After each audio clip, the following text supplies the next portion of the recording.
I don't know where to start. The weight on my tongue reflects the weight on my heart. Public oration is something I've never found daunting, but to witness and feel all this black trauma is mentally exhausting. I've told myself my views are irrelevant anyway, like really, who the hell cares what I have to say? Second question in my own racial trauma, have I been affected? Can I relate? Brought up in middle-class suburbs, my parents made sure I never had to struggle like my brothers and sisters who grew up on the estate. So what could I possibly contribute? Do I have the right? Then I remember it was only last March where I got called a nigger twice in the same night. See, it doesn't matter about class, gender, sexuality or country. We are black, that's axiomatic. That's why every black Brit felt the knee on George Floyd's neck from across the Atlantic.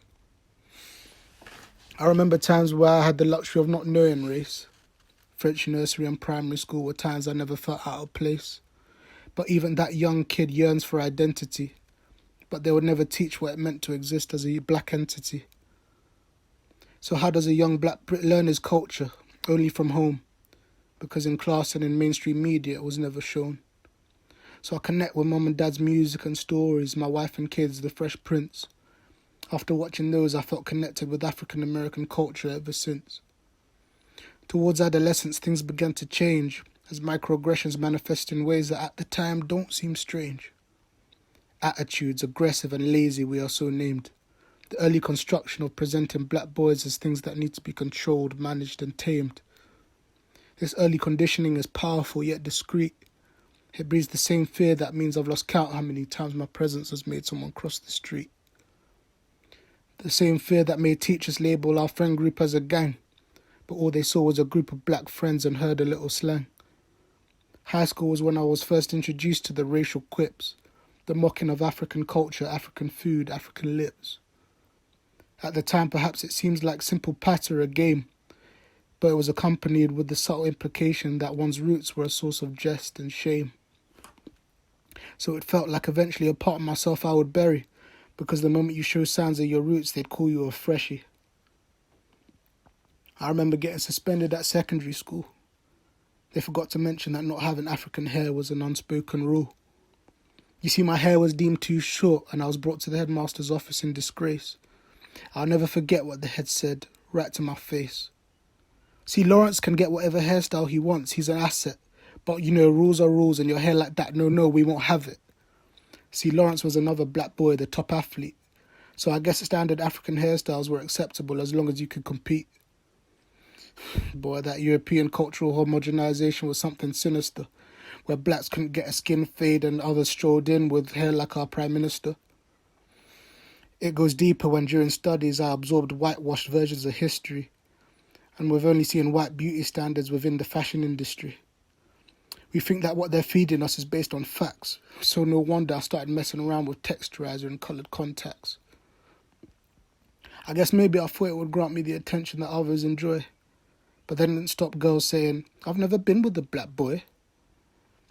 Sometimes I question the way black men are sexualized. Is it normal or is it psycho?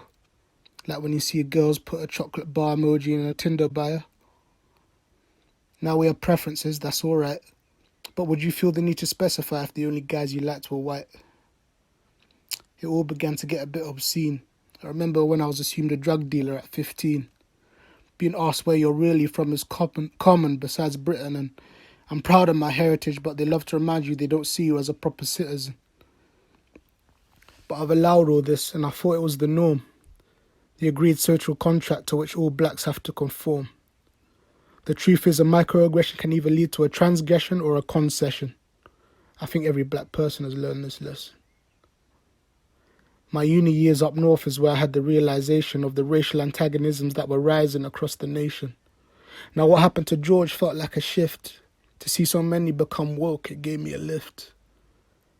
It felt like we could all finally start a dialogue and do something, which is why it hurt when friends I consider family watched and did nothing. Now I know we live in a society where empty gestures are the currency, but at least some effort is something I want to see. But tell me, what do you do when you become disillusioned with the country that brought up and raised you? My history in Great Britain runs deep. My great-grandfather was knighted.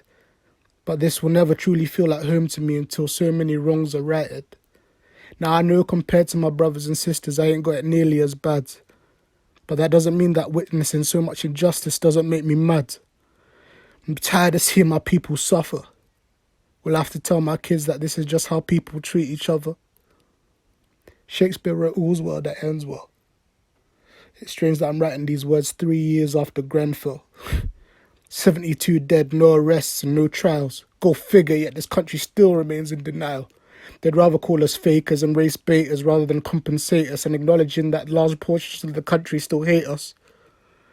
But can we blame them for these views, given how black people are presented on the news?